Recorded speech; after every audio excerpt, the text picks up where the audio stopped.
Good evening, 5A. I thought I might keep going with second chapter of Howl's Moving Castle, as you've got library tomorrow, and I thought it'd be good to keep going with this. So this is chapter 2, in which Sophie is compelled to seek her fortune. What? Sophie stared at the girl on the stool opposite her. She looked just like Letty. She was wearing Letty's second-best blue dress, a wonderful blue that suited her perfectly. She had Letty's dark hair and blue eyes. "I'm Martha," said her sister. "Who did you catch cutting up Letty's silk drawers? I never told Letty that. Did you? No, said Sophie, quite stunned. She could see it was Martha now. There was Martha's tilt to Letty's head, and Martha's way of clasping her hands round her knees with her thumbs twiddling.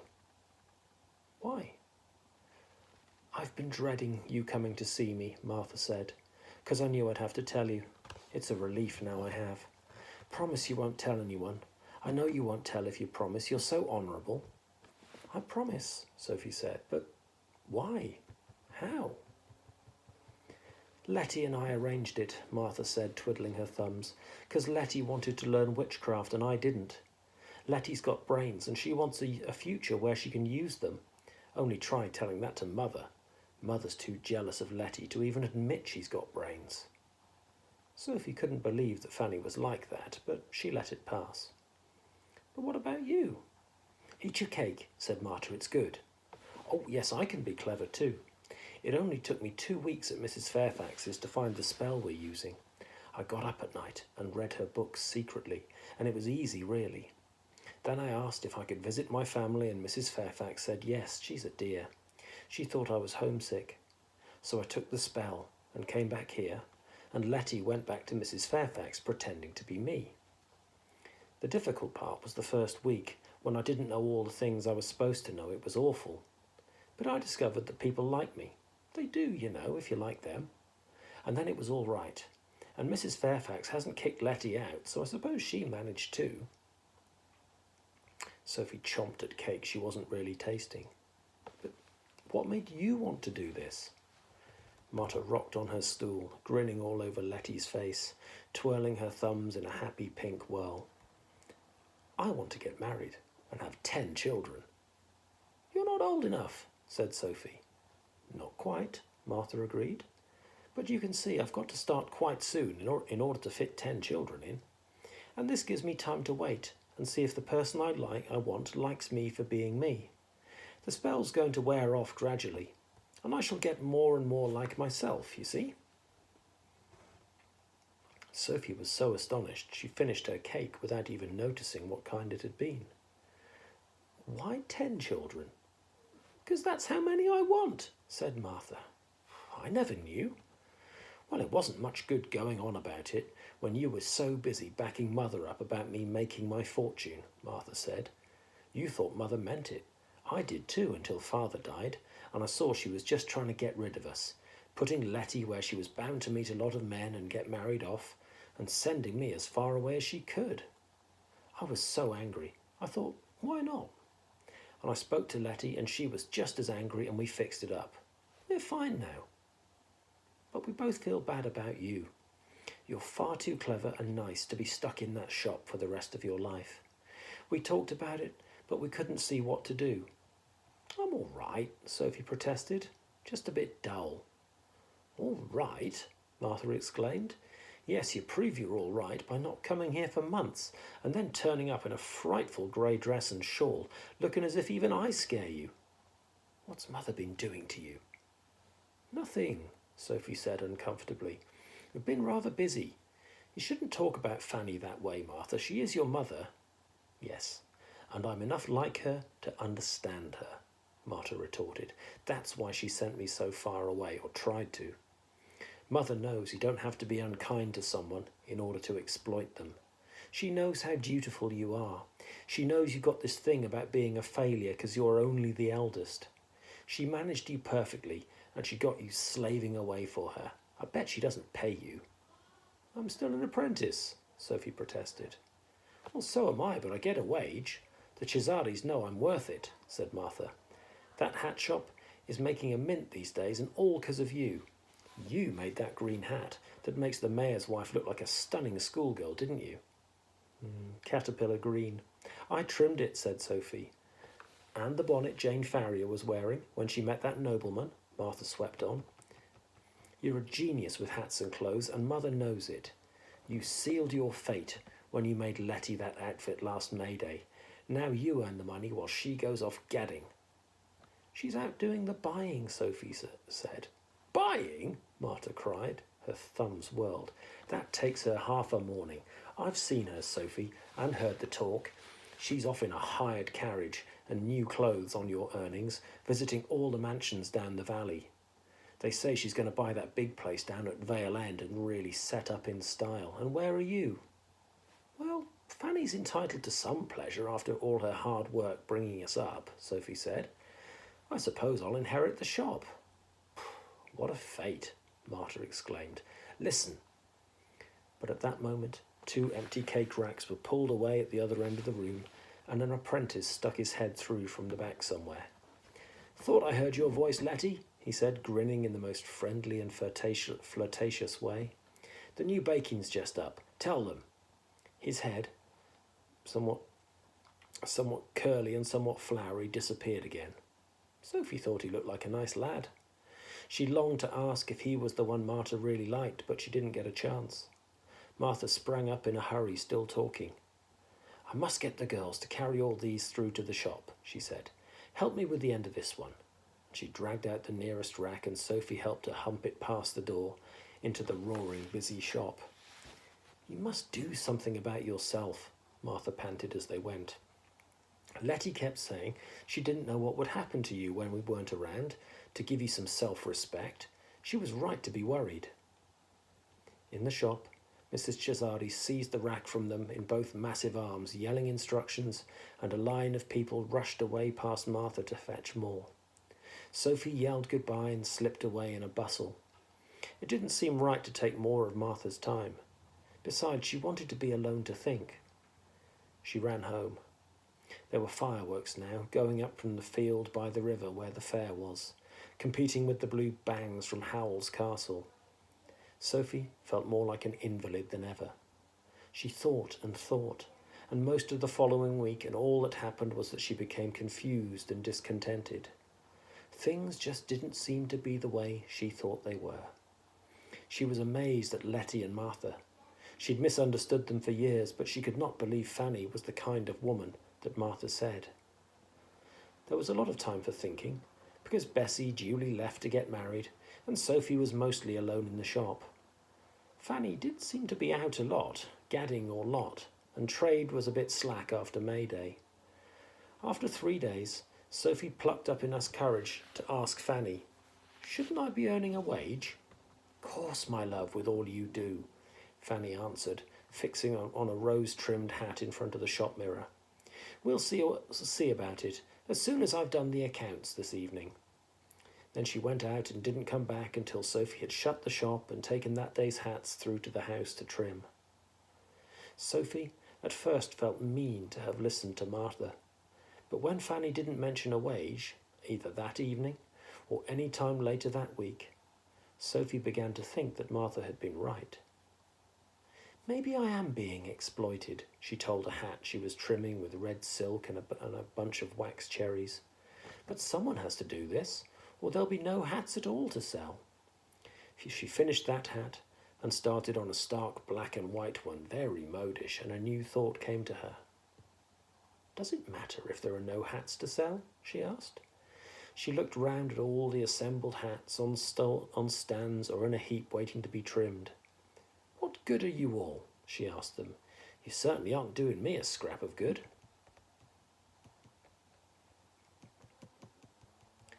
And she was within an ace of leaving the house and settling out to seek her fortune, until she remembered she was the eldest, and there was no point. She took up the hat again, sighing. She was still discontented, alone in the shop the next morning, when a very plain young woman customer stormed in, whirling a pleated mushroom bonnet by its ribbons. Look at this, the young lady shrieked. You told me this was the same bonnet Jane Farrier was wearing when she met the Count, and you lied. Nothing has happened to me at all. I'm not surprised, Sophie said before she caught up with herself. If you're fool enough to wear a bonnet with a face like that, you wouldn't have the wits to spot the king himself if he came begging, if he hadn't turned to stone just by looking at you. The customer glared. Then she threw the bonnet at Sophie and stormed out of the shop. Sophie carefully crammed the bonnet into the wastebasket, panting rather. The rule was, if you lose your temper, you lose a customer, and she'd just proven that rule. It troubled her to realise just how enjoyable it had been. Sophie had no time to recover. There was the sound of wheels and horse hoofs, and a carriage darkened the window. The shop bell clanged, and the grandest customer she had ever seen walked in, with a sable wrap drooping from her elbows and diamonds winking all over her dense black dress. Sophie's eyes went to the lady's wide hat first, real ostrich plume dyed to reflect the pinks and greens and blues winking in the diamonds, and yet still looked black. This was a wealthy hat. The lady's face was carefully beautiful. The chestnut brown hair made her seem young, but Sophie's eyes took in the young man who followed the lady in a slightly formless-faced person with reddish hair, quite well dressed, but pale and obviously upset. He stared at Sophie with a kind of beseeching horror. He was clearly younger than the lady. Miss Sophie was puzzled. "Miss Hatter?" the lady asked in a musical but commanding voice. "Yes," said Sophie. The man looked more upset than ever. Perhaps the lady was his mother. "I hear you sell the most heavenly hats," said the lady. "Show me." Sophie did not trust herself to answer in her present mood. She went and got out hats. None of them were in this lady's class, but she could feel the man's eyes following her, and that made her uncomfortable. The sooner that lady discovered the hats were all wrong for her, the sooner this odd pair would go. She followed Fanny's advice and got the wrongest one out first. The lady began rejecting hats instantly. "Dimples," she said to the pink bonnet, and "Youth" to the caterpillar green one. To the one with twinkles and veils, she said, "Mysterious allure." "How very obvious. What else have you?" Sophie got out the modish black and white, which was the only hat even likely to interest this lady. The lady looked at it with contempt. "This one doesn't do anything for anybody. You're wasting my time, Miss Hatter." "Only because you came in and asked for hats," Sophie said. "This is a small shop in a small town, madam. Why did you—" Behind the lady the man grasped and seemed to be trying to signal warningly. "Bother to come in," Sophie finished, wondering what was going on. "I always bother when someone tries to set themselves up against the Witch of the Waste," said the lady. "I've heard of you, Miss Hatter, and I don't care for your competition or your attitude. I came to put a stop to you. There." And she spread out her hand in a flinging motion towards Sophie's face. "You mean you're the Witch of the Waste?" Sophie quavered. Her voice seemed to have gone strange with fear and astonishment. "I am," said the lady, "and let that teach you to meddle with things that belong to me." I don't think I did. There must be some mistake," Sophie croaked. The man was now staring at her in utter horror, though she couldn't see why. "No mistake, Miss Hatter," said the witch. "Come, Gaston." She turned and swept to the shop door. While the man was humbly opening it for her, she turned back to Sophie. "By the way, you won't be able to tell anyone you're under a spell," she said. And the shop door tolled like a funeral bell as she left. Sophie put her hands to her face, wondering what the man had stared at. She felt soft, leathery wrinkles. She looked at her hands. They were wrinkled too and skinny, with large veins in the back and knuckles like knobs. She pulled her grey skirt against her legs and looked down at skinny, decrepit ankles and feet which had made her shoes all knobbly. They were the legs of someone about 90, and they seemed to be real. Sophie got herself to the mirror and found she had to hobble. The face in the mirror was quite calm, because it was what she expected to see, It was the face of a gaunt old woman, withered and brownish, surrounded by wispy white hair. Her own eyes, yellow and watery, stared out at her, looking rather tragic. "Don't worry, old thing," Sophie said to the face. "You look quite healthy. Besides, this is much more like what you really are." She thought about her situation quite calmly. Everything seemed to have gone calm and remote. She wasn't even particularly angry with the Witch of the Waste. "Well, of course, I shall have to do for her when I get the chance," she told herself. "But meanwhile, if Letty and Marta can stand being one another, I can stand being like this. But I can't stay here. Fanny would have a fit. Let's see. This grey dress is quite suitable, but I will need my shawl and some food." She hobbled over to the shop door and carefully put up the closed notice. Her joints creaked as she moved. She had to walk bowed and slow, but she was relieved to discover she was quite a hale old woman. She didn't feel weak or ill, just stiff. She hobbled to collect her shawl, wrapped it over her head and shoulders as old women did. Then she shuffled through into the house, where she collected her purse with a few coins in it and a parcel of bread and cheese. She let herself out of the house, carefully hiding the key in the usual place, and hobbled away down the street, surprised at how calm she felt. She did wonder if she should say goodbye to Martha, but she didn't like the idea of Martha not knowing her. It was best just to go. Sophie decided she would write to both her sisters when she got to wherever she was going, and shuffled on through the field where the fair had been, over the bridge, on into country lanes beyond. It was a warm spring day.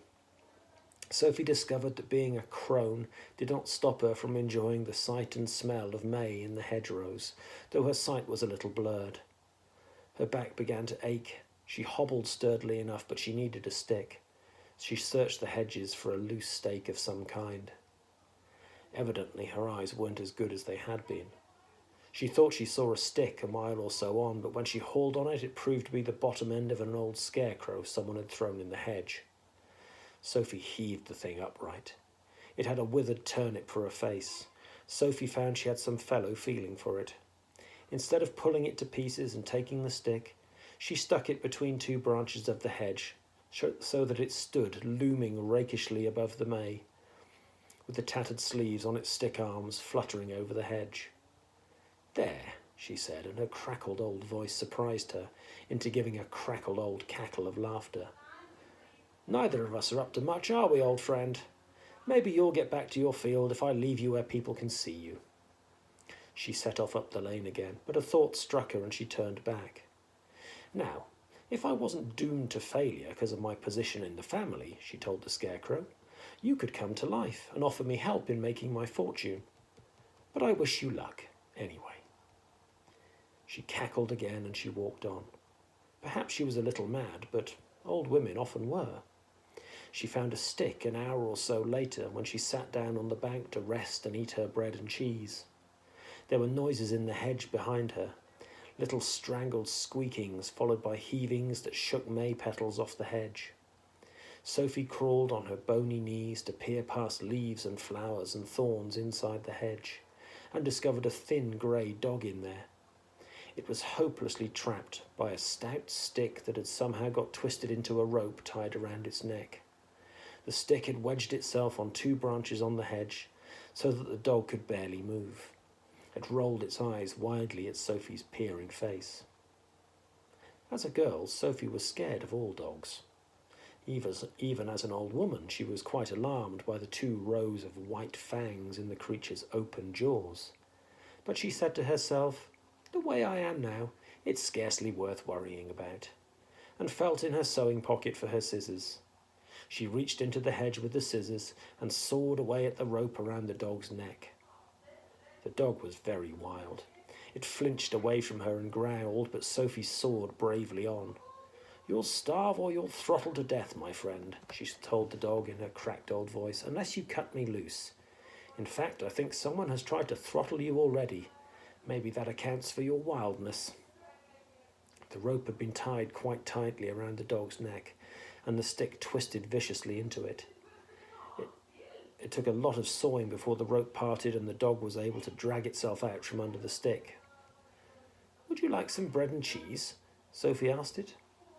But the dog growled at her, forced its way out through the opposite side of the hedge and slunk away. There's gratitude for you, Sophie said, rubbing her prickled arms. But you left me a gift in spite of yourself. Hey, Dad. How you doing? Fine. I'm just reading the story for my class. She pulled the stick that had trapped the dog out of the hedge and found it was a proper walking stick, well trimmed and tipped with iron. Sophie finished her bread and cheese and set off walking again. The lane became steeper and steeper, and she found the stick a great help. It was also something to talk to. Sophie thumped along with a will, chatting to her stick. After all, old people often talk to themselves. There's 2 encounters, she said, and not a scrap of magical gratitude from either. Still, you're a good stick, I'm not grumbling. But I'm surely due to have a 3rd encounter, magical or not. In fact, I insist on one. I wonder what it will be.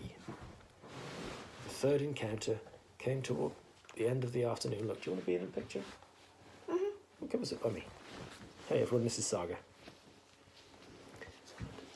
The 3rd encounter came towards the end of the afternoon when Sophie had worked her way high into the hills. A countryman came whistling down the lane towards her. A shepherd, Sophie thought, going home after just seeing his sheep. He was a well-set-up young fellow of 40 or so. Gracious, Sophie said to herself, this morning I'd have seen him as an old man. How one's point of view does offer. Hey, right. When the shepherd saw Sophie mumbling to herself, he moved rather carefully over to the other side of the lane and called out with great heartiness, Good evening to you, Mother. Where are you off to? Mother? Said Sophie. I'm not your mother, young man. A manner of speaking, the shepherd said. Hi, this is Eleanor.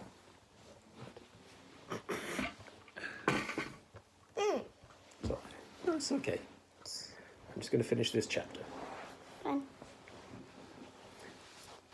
I was only meaning a polite inquiry, seeing you walk into the hills at the end of the day. You won't get down into upper folding before nightfall, will you? Sophie hadn't considered this. She stood in the road and thought about it. Doesn't matter really, she said half to herself. You can't be fussy when you're off to seek your fortune.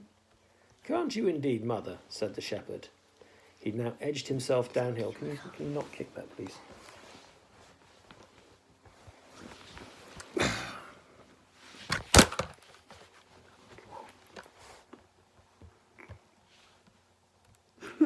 Sorry, lost our pace there.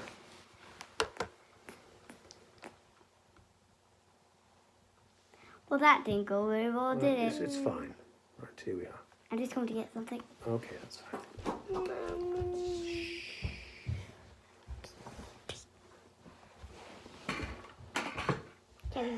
Sorry, Daddy. Can't you indeed, Mother, said the shepherd. He'd now edged himself downhill of Sophie and seemed to feel better for it.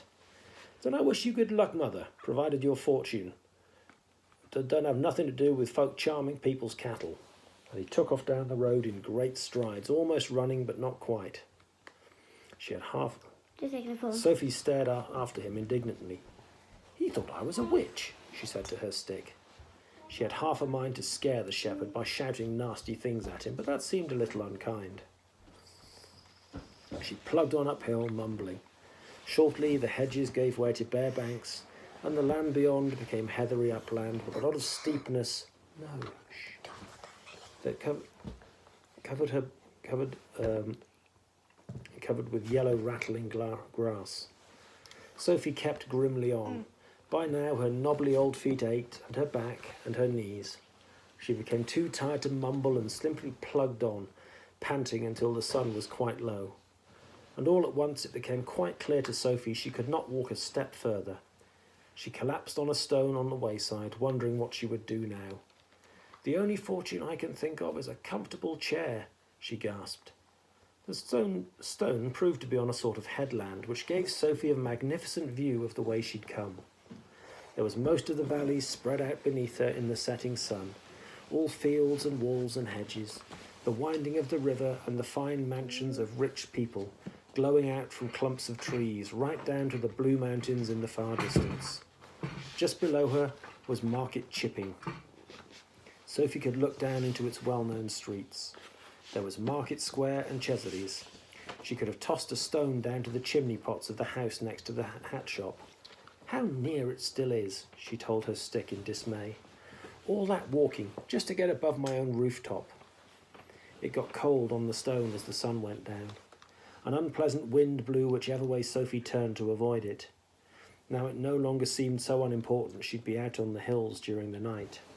She found herself thinking more and more of a comfortable chair and a fireside, and also of darkness and wild animals. But if she went back to market chipping, it would be the middle of the night before she got there. She might as well just go on. She sighed and stood up, creaking. Hello. Yeah. Yeah. Hey, shh. It was awful. She ached all over. I never realised before what old people had to put up with, she panted as she laboured uphill. Still, I don't think wolves will eat me. I must be far too dry and tough. That's one comfort. Night was coming down fast now, and the heathery uplands were blue-grey. The wind was also sharper. Sophie's panting and the creaking of her limbs were so loud in her ears, it took her a while to notice that some of the grinding and puffing was not coming from herself at all. She looked up blurrily. Wizard Howl's castle was rumbling and bumping towards her across the moorland. Black smoke was blowing up in clouds from behind its black battlements. It looked tall and thin and heavy and ugly and very sinister indeed. Sophie leaned on the stick and watched it. She wasn't particularly frightened. She wondered how it moved. But the main thing in her mind was all that smoke must mean a large fireside somewhere inside those tall black walls.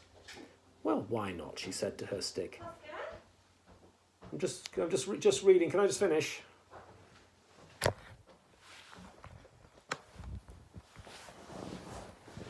Wizard Howl's not likely to want my sulphire's collection. He only takes young girls. She raised her stick and waved it imperiously at the castle. Stop! She shrieked.